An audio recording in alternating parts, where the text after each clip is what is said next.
president is briefed on verified intelligence. And again, I would just point you back to the absolutely irresponsible decision of the New York Times to falsely report that he was briefed on something that he, in fact, was not briefed on.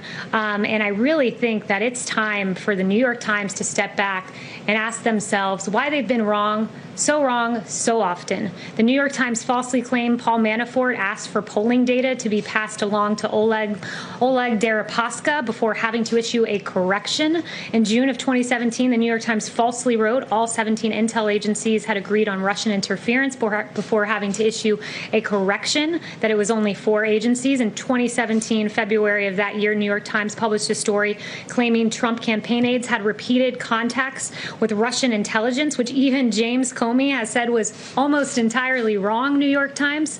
New York Times published a column in March of 2019 by a former Times executive editor that asserted the Trump campaign in Russia had an overarching deal that the quid of help in the campaign against Hillary for the quo of a new pro-Russian foreign policy. That's what we call the Russia hoax, which was investigated for 3 years with taxpayer dollars before ultimately getting an exoneration in the Mueller report. It is inexcusable, the failed Russia reporting of the New York Times, and I think it's time that the New York Times and also the Washington Post hand back their Pulitzers.